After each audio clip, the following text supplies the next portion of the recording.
lezi incwadi ezimbili lo mzalwane ofunda kahle ngesizulu angifundele. Ngifuna uJohn 10 verse number 18, uMatthew 16 verse number 21.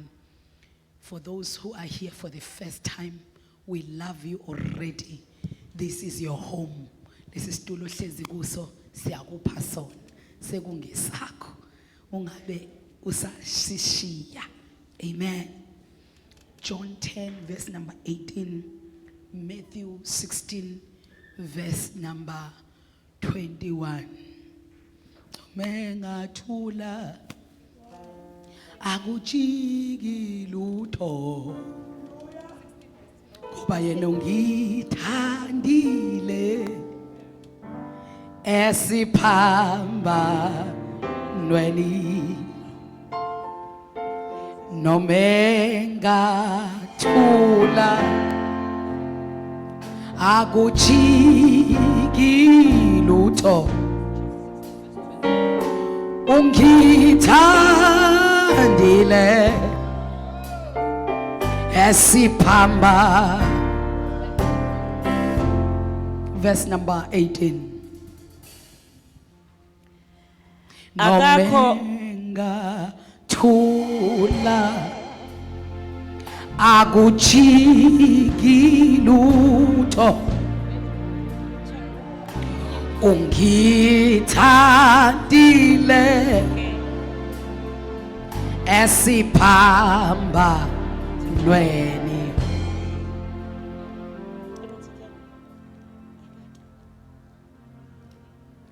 akakho ongamuka ukuphila kwami kodwa ngikudela ngokwami nginamandla okukudela nginamandla okubuye ngikuthabathe lomyalo ngiwamukele kuBaba.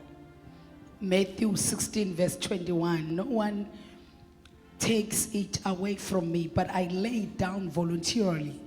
I am authorized and have power to lay my life down and to give it up, and I am authorized and have power to take it back.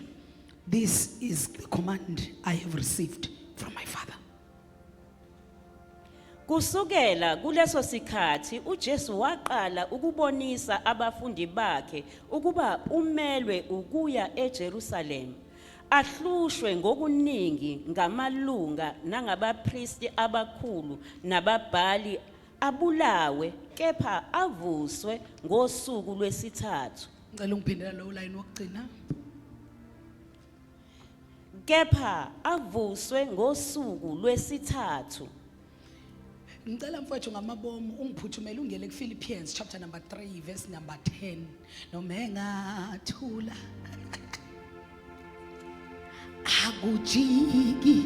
akujiki lutho ungithandile esiphambanweni.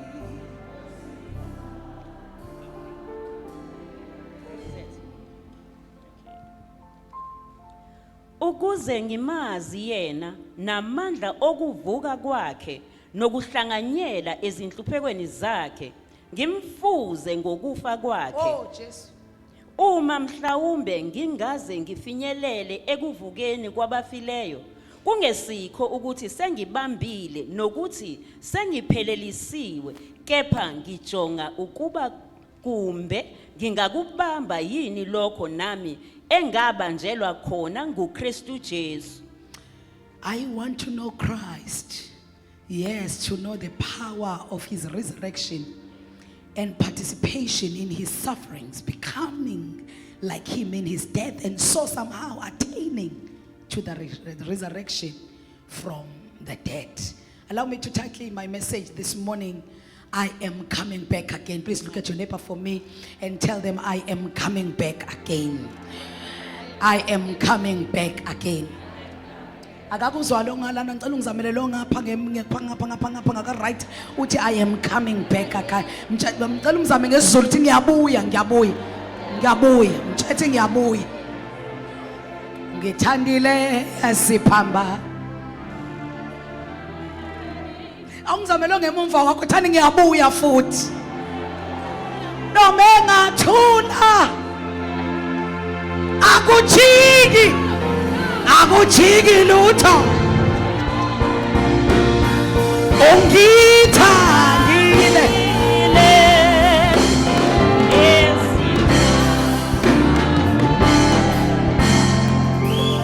For the sake of my time, let me give you a background.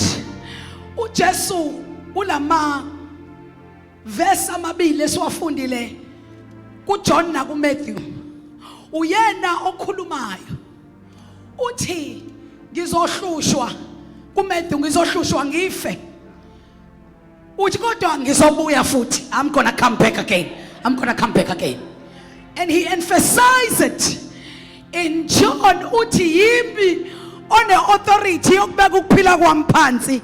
Ngiphinde futhi ngikuthathe. Besethi bafundi bakhe angazi noma ningizwileni ukuthi ngithe ngizobuya futhi bese yabaphindela athi ngizobuya futhi. After 3 days I will come back. Now God gave us a life. In Genesis number 2, the greatest gift God gave us was life. Lithi Bible, when he finished us ngezandla zakhe wasethululela umoya wakhe kithi.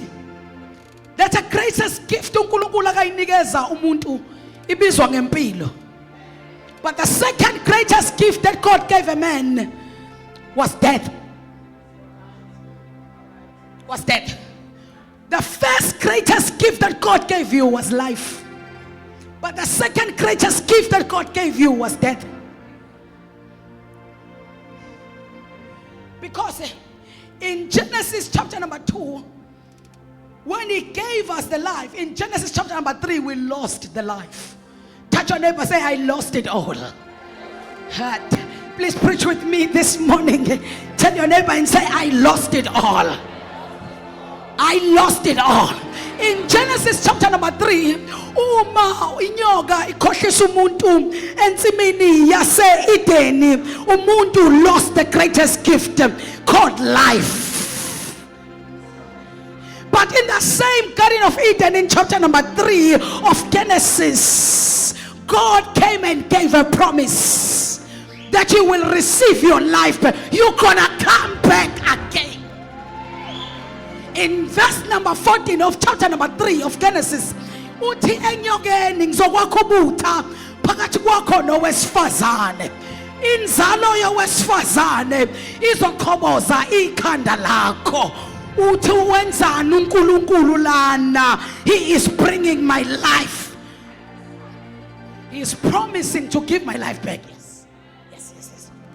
In Luke chapter number 1, uNkulunkulu uyocinga owesifazane angakwazi ukuthumela inzalo yakhe ukuba ikhoboza ikhanda. Kuqhamuka uGabriel ingelosi ibona a virgin called Mary that was engaged to a man of integrity called Joseph.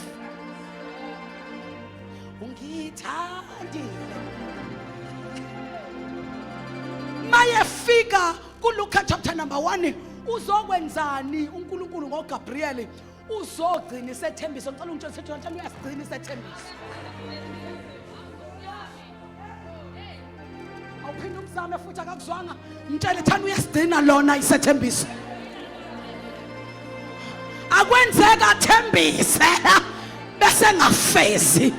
Awuphinde ungizamele oseduze kwakho thana lona uyasigcina isethembiso. Lalela isizathu esingenza ungakholwa ukuthi uyasigcina isethembiso ingoba abaningi abake bakwathembisa kodwa bahluleka ukugcina isethembiso. Baningi obalandelile ufuna bagcina isethembiso abazenza kodwa sabahlula ukuyigcina kodwa lona yasigcina isethembiso. Chapter number 3 wenza isethembiso. Chapter number 3 kaGenesis wenza isethembiso. Wathi inzalo yowesifazane izokhoboza ikhanda lesitha. Mfowethu sibo isizathu manje kucingwa ke oyivirgin. Emaningi ama-virgin bese kuqondwa lo. Lumbulelo iBhayibheli licacisile that because Joseph had integrity. Manje isethembiso sasithi yinzalo yowesifazane ongathintwa yindoda ezokhoboza ikhanda. Manje masegcina isethembiso wenza isiqiniseko sokuthi yonke into abeyishilo kwisethembiso yenzeka njengokusho kwakhe. Akayifuni into ezophazamisa into ayithembe. Yingakhayekwa amanye ama-virgin kwasekubhekwa lele nendoda eqotho. Ngobani kufanele athole nendoda eqotho? Indoda eqotho ayizukusho ukuthi ngoba usuze wakhulelwa mntu wami angisale sengifaka ikhanda. Ngoba lenzalo kumele kube yosifazane kuphela ezokhoboza ikhanda. Ngithandile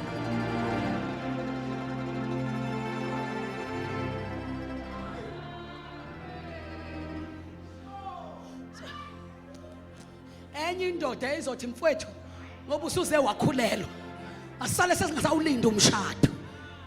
Kanti manje leyo nto izosuka ilimaze. No, inkinga akona ukulala kwabo, inkinga isethembisa siyifakanga indoda. Manje bayingase kube khona udaba lo DNA yendoda lana sekuzolimala into yesethembiso. But the Bible says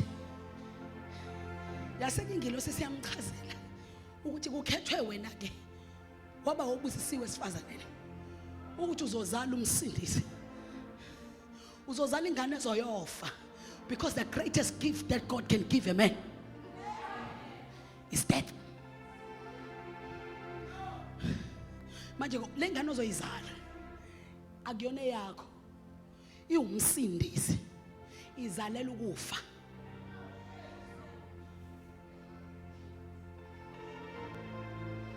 Yathi masizelwe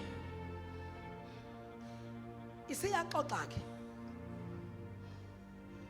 ixoxela bona ke lasifunde khona abahamba nayo ababengekho kutshelwa unina ingakafiki.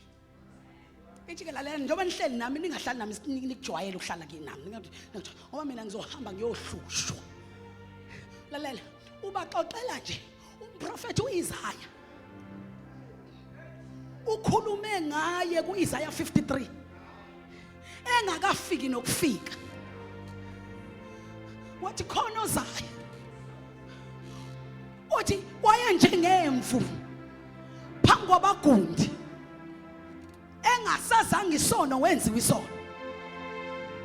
Masefikile usehamba nabafundi ugila yonke imihlola kanti uzobaxoxela naye. Mhlawumbe abafundisi bami ake sithi kancane ukusondelana ma-kingdom session nikude kakhulu kimi, niqhele kakhulu bafowethu, niqhele kakhulu kanti anginaso isikhathi eside ngiphambi kwenu.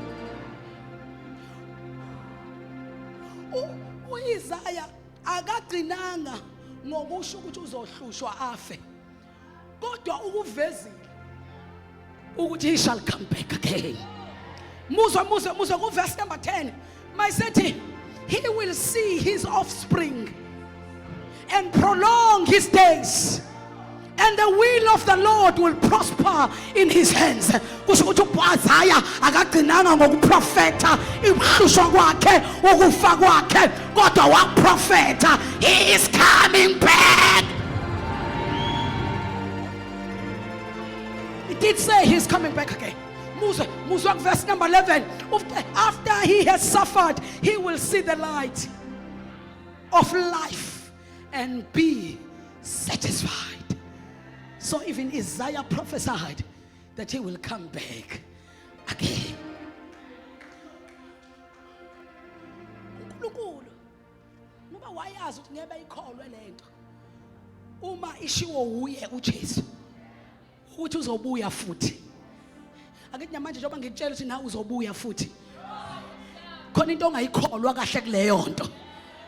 Uyayicabanga nje ukuthi umpostoli uyazini ukuthi ngicwile kangakanani. Ngithi mina you will bounce back. Ngithi mina you are coming back again. Coming back again.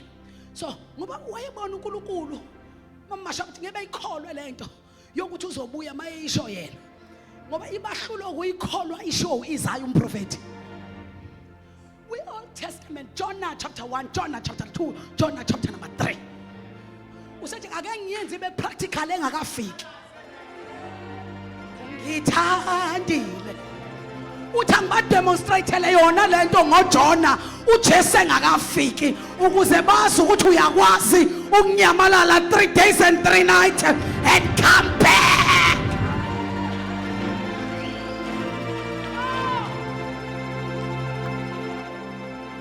Ithi ke iBhayibheli uJona wayethunywe ngapha washona ngapha iyeke leyo ivale emfana uyayazi leyo lithi wasegunywa inhlanzi.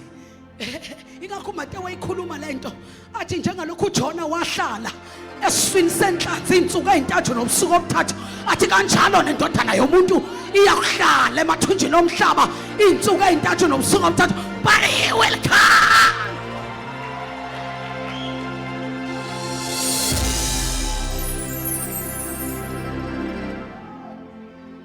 I demonstrate ngoJona ukuthi lento iyenzeka ukuthi abantu sebevala amehlo, but you bounce back.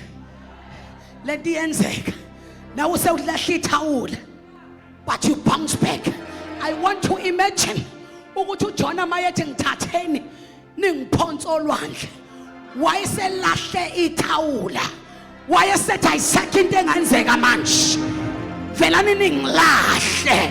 I don't know if there is someone feeling like that ukuthi ayisekho into engenzeka manje, isimo sami sesihlula abaningi, ayikho into engenzeka manje, kade ngi-apply ingqondo yami kulento.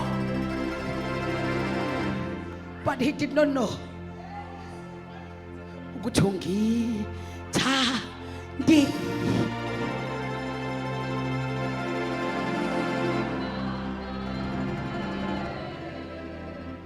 Khona umuntu othi sengiyijwayele lento injena vele.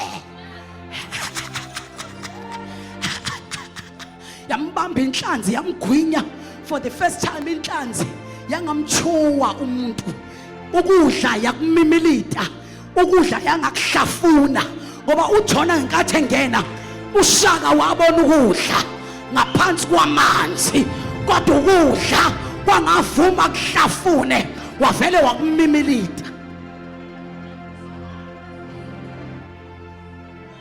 Wakudla nokudla 3 days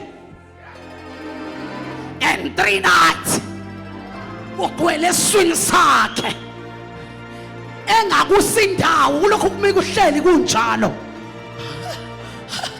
Kanti uzothi mayiqhamukela Niniva avele ezwe ukuthi akavomithe ngesikhathi uShaka ihwele ukuthi ayivomithe iphalaze esihlabathini, kanti phalaza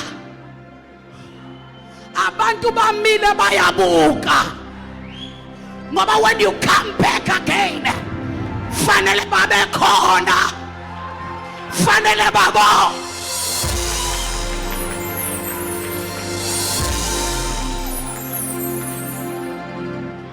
Touch your neighbor and say, I'm bouncing back, I'm coming back.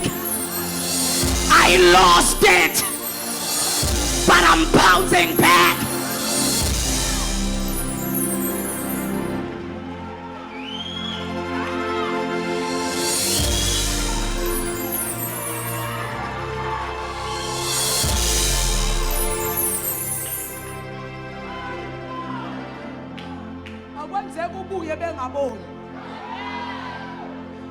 There must be evidence ukuthi sethembiso sigciniwe ukuze bezokwazi ukuthi lo uyasifeza. Touch your neighbor and say, I'm bouncing back, I'm coming back again. Oh Jesus, lekelele moya ongcwele. In Matthew 28 kwamele kube khona ofakazi, because whenever you are coming back there've got to be witnesses. Kusasa lapho liphuma uMaria noMaria Magdalena nabanye abaningi bahamba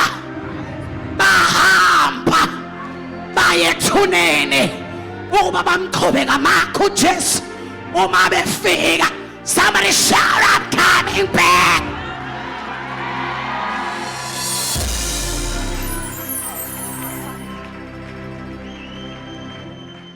Kwamele kube khona ofakazi. Bavuka ilanga lingakaphumi. Baphatha amakhe esandleni. Kanti abazi ukuthi ezulwini ba-invithiwe ukuthi abazoba ofakazi that he has bounced back again.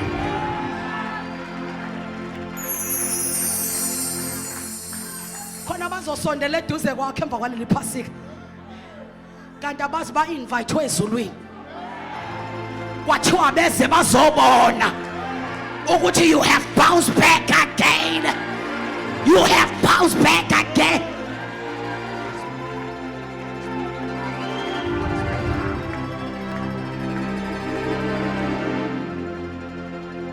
Thoma befika. Afika ijeli empty. When ezulwini begcina isethembisa. Abafuna ofakazi babe nenkinga yokungaboni. Ingakho itshe balifica seliginqiwe. Ngoba itshe lalizobenza bangaboni kahle. Lalizoba misa isikhathi eside besacinga ukuthi balisuse kanjani. Seliginqiwe. Babe bayalunguza. Waphuma ingilosi yathi nimfunayo. Akasekho la uvukile. But look at this. The following verse. Lithi ba yathi ingilosi wozani. Nizokwenzani? Nizopho. Sondela nami, sondela nami, sondela kimi, sondela kimi. Wozani nizokwenzani? When you bounce back ezulwini kuzomenywa abantu. Twa wozani. Wozani. Ingelosi ayifuni baphinde emuva bethi sizwe ngengelosi. Ukuthi ubuyile. Sifuna bayibonele that I am back. That is why when God is bouncing you back, ukunikeza into evela ibonakale. Nimkhonzela ama material no. Kodwa senzela ba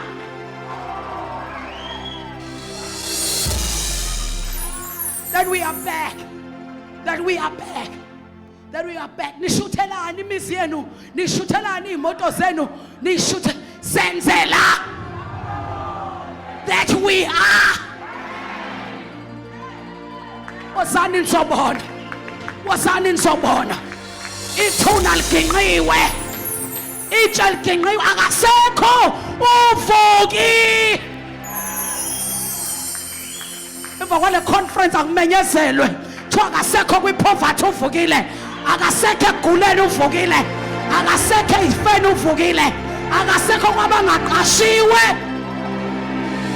Touch your neighbor and say, I am bouncing back. I'm bouncing back. I'm bouncing back.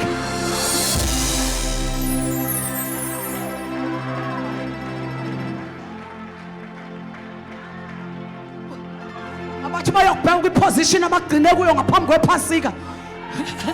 Bakufika ungasekho kuleyo position. Akasekho. Akasekho.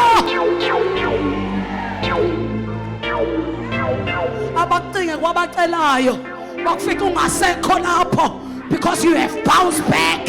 Abacinge kwababalisayo awusekho lapho. Akujiki. Jesus.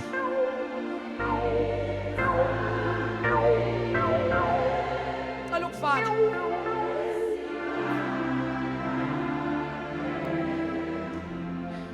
La gcine khona ukufunda umazethe.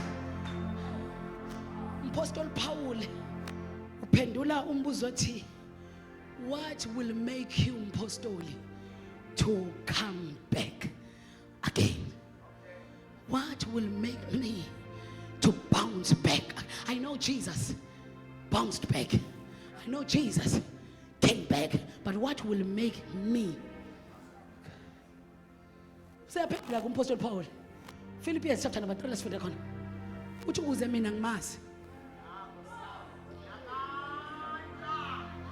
This is what will make me bounce back. Sondela kimi ngomsanyakaza ngomsalahleka ke manje umsalahleka manje. Uthi I want to know Christ. What will make me bounce back is to know Christ. What will make me bounce back is to know, not to believe Christ, but to know. Le conference khona bizobazisa. Khona bizobazisa uKristu uthi ubani uKristu. Ubani uKristu. Izolo usitshelile ukuthi ubani. What I am the vine. What I am the way. What I'm resurrection and life. What I'm the bread of life. What I'm the light. All I want is to know Christ. When I know him, I will know Christ. And becoming like him in his death. Ngifane naye kufeni kwakhe. Wenza njani efile? Wavuka. Mange ngamazi uKristu. Ngimazi ngize ngifane naye, become like him in his death. Akagcinanga ethuneni. Kusho ukuthi nami angigcine ethuneni. Career yami ayizogcina ethuneni. My health status azogcina ethuneni. My business ayizogcina ethuneni. Umndeni wami awuzogcina ethuneni. Kukhona lento ayenza wavuka. Kusho ukuthi nami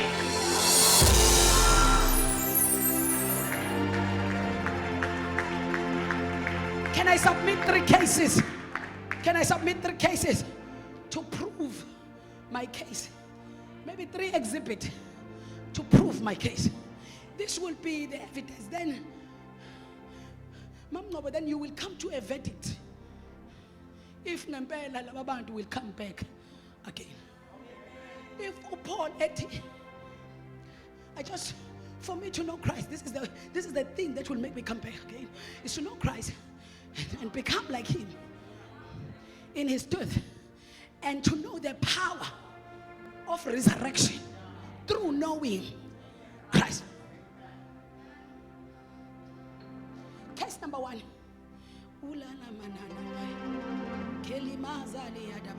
In John chapter number 11, the Bible says, don't read, the Bible says there was a man called Lazarus, and this man knew Christ.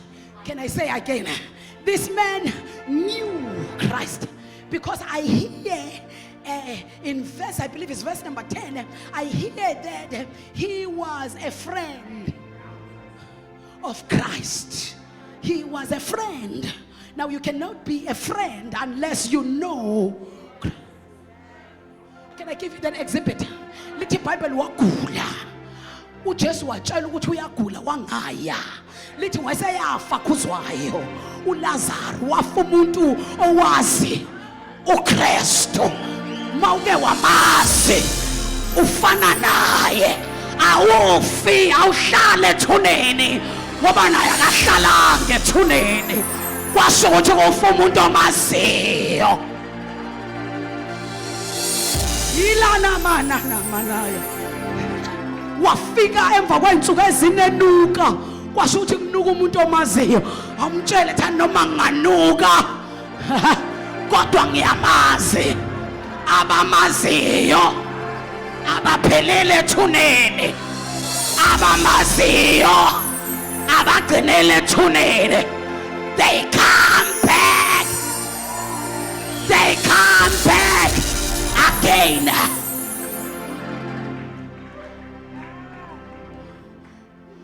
Mefika uJesu. Uthi nimbekephi? Lo yangimaziyo. Lo ngaziyo nimbekephi lo? Lo ngaziyo. Ngoba mawumazi uKristu. Awuphelele ethuneni. Ngiyabona ucabanga ukuthi uzophelela awuphelele ethuneni wena. Wena ngeke uphelele phansi wena. Wena uzoqhuma njengembewo. Ungithandile.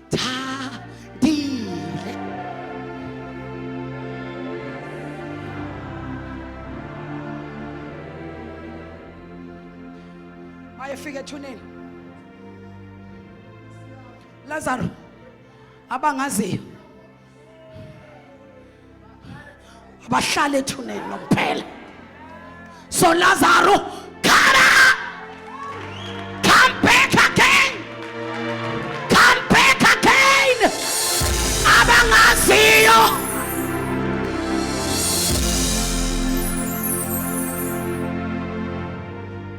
Exhibit number 2. In Mark chapter number 5. Kune leader yesinagoge ebizwa ngoJairus. Ifelwe ingane ekhaya. Ingane yentombazana. Kanti uJairus njobe yileader yesinagoge useyamazi. Ngoba uJesu wayengena kuwo wonke amasinagoge. Kanti ngenkathi engena uJesu uzokwaziwa uJairus. Uma uJairus esemazi, kanti uJairus uzofelwa. Kwasho ukuthi ukufa kufike late. uJairus useyamazi ukufa kufike late. Useyamazi.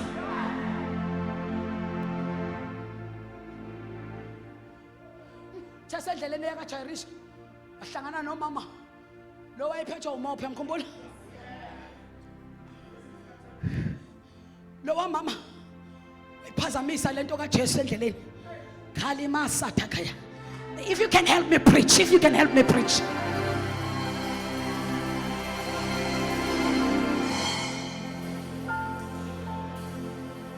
Lo mama noma engayiphazamisa lento yokuya kwaJairus. Halima satha.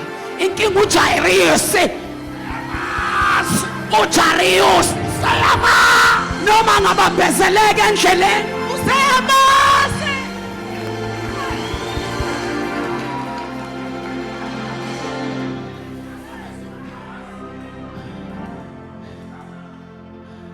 Now uJairus angimuzwa ephatheka kabi, ekhathazeka ngalokho akubambezeleka kaJesu ngodaba lika mama womphetho. Ngoba umama uphazamisa nje usendleleni uye emzini kaJairus. Kodwa akakhathazeki uJairus ukuthi umama wabambezela ingane yami ifile ukuze ngimazi namandla ovuka. Uma ngengamazi angiphelele ethuneni. Into zami ayiphelele ethuneni. Ingane zami ayiphelele ethuneni. Ingoba sengiyama.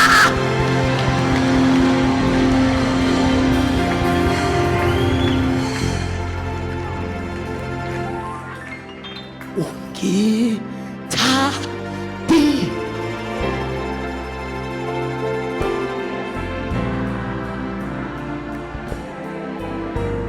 Usibona singakhathazeki noma sifelwe ingane, noma sifelwe amabhizinisi, noma sifelwe amacareer.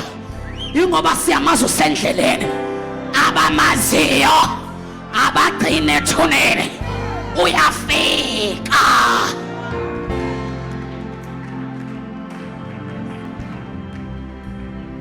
Lithi wathi mayefika waqonda entombazaneni. Yena udelayile ngama-minute ukufika, kodwa ufikile. Khona nibe ngikhuluma naye kuleyo nto le. Udelayile ngama-minute ukufika, kodwa yena unjani? Ukhona obona ngathi usedelayile kuye, kodwa ngekunika isiqinisekiso uzofika. Ufika. Noma engathula akuthiki lutho. Ungithandi Yesu Papa. He may be delayed, but he is coming. Hallelujah. Wafika.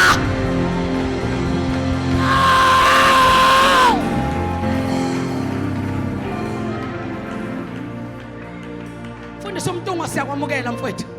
Mayike wafika uqonde enganeni. Uthi Talitha khona. Yewena ngane nentombazana. Nansi inkinga yakho wena. Awukwazi ukuhlala ethuneni ngoba usuke wazalwa umuntu. Uzalwa umuntu. Asiyo. Ukuze ngimazi namandla ovuko lakhe. le business lakho ngisho athi walifuna ukufuna umphelo lisenkingeni ngoba kusuke kwaba ibusiness lomuntu Asiyo. That is exhibit number 2.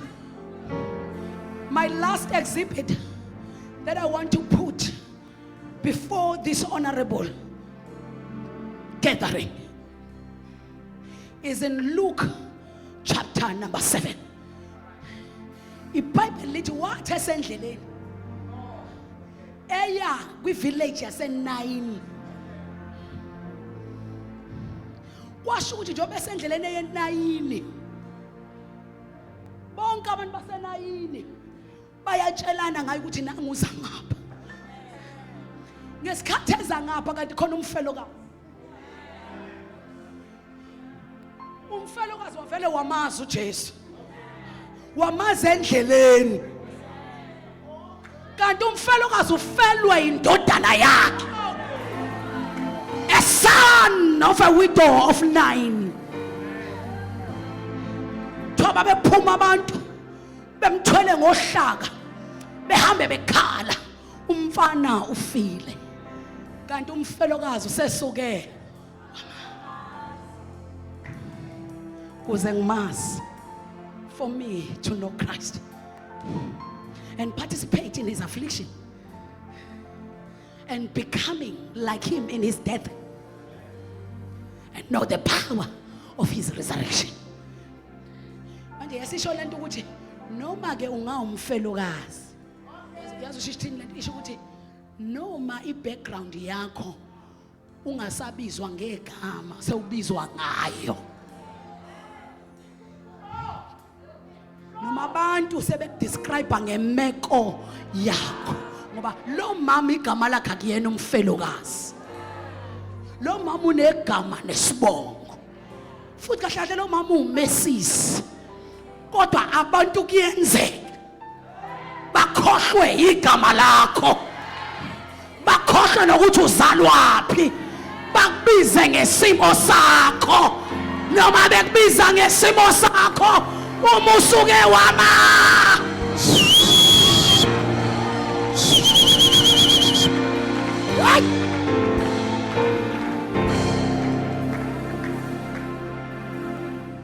cela ukuthindela ukuthi I'm coming back. Sengiyamazi, so I'm coming back. Sengiyamazi, so I'm coming back. Sengiyamazi, I'm bouncing back. Sengiyamazi, I'm bouncing back, for I know him.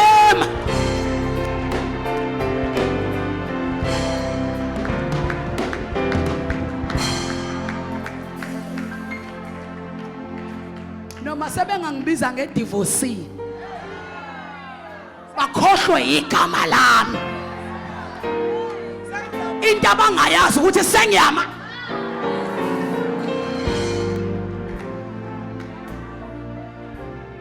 So uJesu angalokho ephikisana nabo ngokuthi nimbizelani ngomfelokazi, athi umfana ungaphi thwala kukhalwa ngakhona, athi inkinga yami lo mama useze wangazi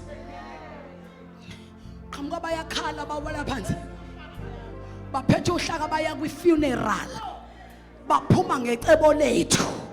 uJesu wamisa icebo lethu wathi vulani i-casket, anikwazi ukungcwaba ingane yomuntu ongaziyo, izinto zomuntu ongaziyo ayihlale ethuneni ayingcwatshwa ziyavuka.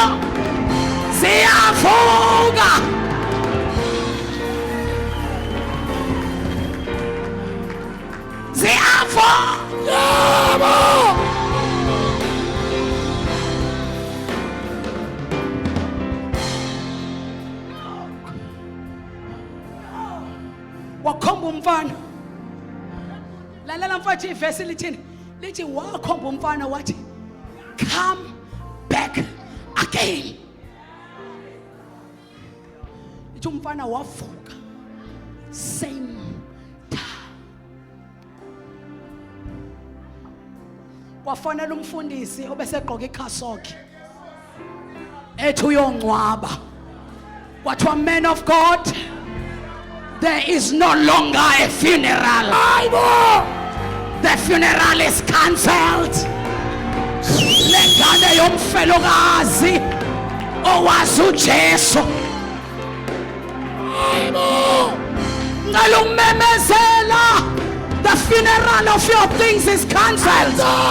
The funeral of your life is cancelled. The funeral of your business is cancelled.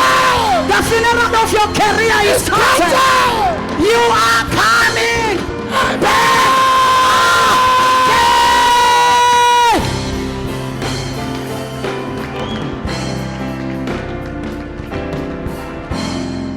Simeke nyawo zethu sonke.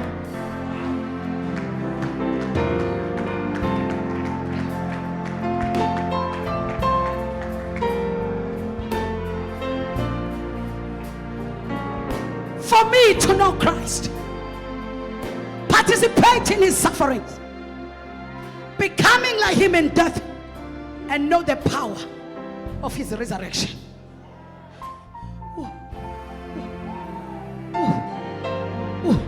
Sengathi ungangitshela sithi uthanda ngisayi phansi mina ngisayi. Hawu, ngiyabonga moya ngcwele, ngiyabonga moya ngcwele. Ngiyabonga moya ngcwele. Lalela, ithuna likuphi? Ithuna likuphi? Ithuna likuphi bazalwane? iBhayibheli lithi, for we move from glory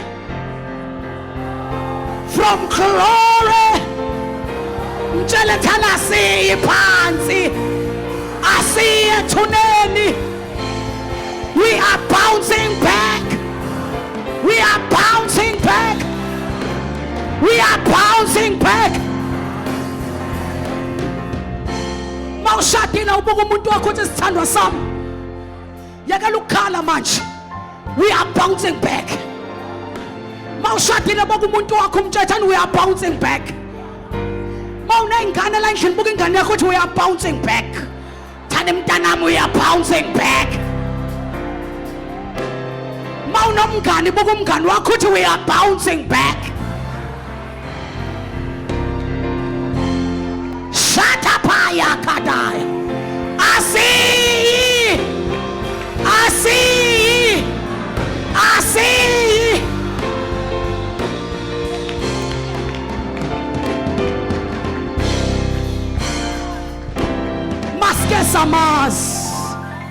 Maske samaz. Sinjenge tennis. Maske samaz. Sifana ne tennis ball. Inganyanyana. Kodwa umuke wayithatha wathi uyisa phansi, itennis ivela lithi angiyena waphansi. Angithandi ukuhlala lapho kune kani khona, angiyi phansi noma abanye bengahlala, kodwa mina phezulu. Sifana ne-tennis. Maske samazi uthi sponsor phansi, kuvele ukuthi sinqabe sija sihlala thina phansi, thina sithanda endaweni ephakeme.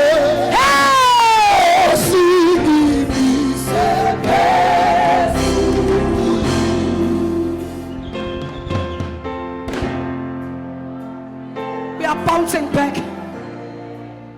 Funa ukumemezela namhlanje. Uze kule conference ungezanga nje phasikeni, kodwa ubuzolanda amandla ovuko.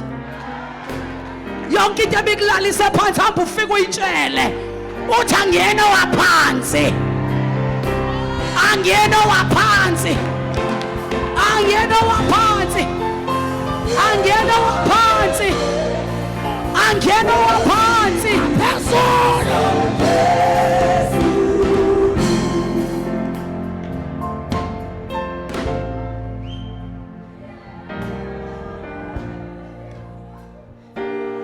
ngomsombuluko ngolwesibili ohamba uye lapho osebenza khona wena uye lapho osebenza khona wena ngolwesibili mawungene office mawungene emsebenzini mawungene staff room mawungene nursing home mawungene wodini mawungena wena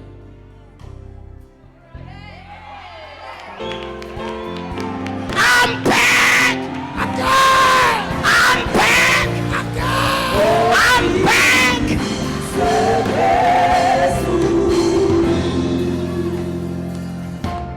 Batshela ukuthi I'm back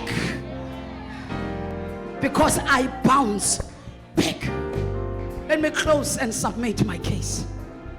If you know him, you will never stay in the tomb. If you will never stay in the tomb, ukhathazwa yini? Lalela ke. Akwenzakalanga bangadluli. Kuphi? Ethune. Ngoba naye wenzani? Wadlu. Kuphi? Kusho ukuthi nawe ngeke kwenzeke ungenzi njani? Yabona ke lento lebikhalisa yazi ukuthi kube kuyini leyo nto. Yini leyo nto? Tshela umakhathana uyadlula nje yekela ukutetema. Uyadlula nje. Awuhlali khona. Uyadlula. God bless you, Kelemai. I love you. Thank you for your time.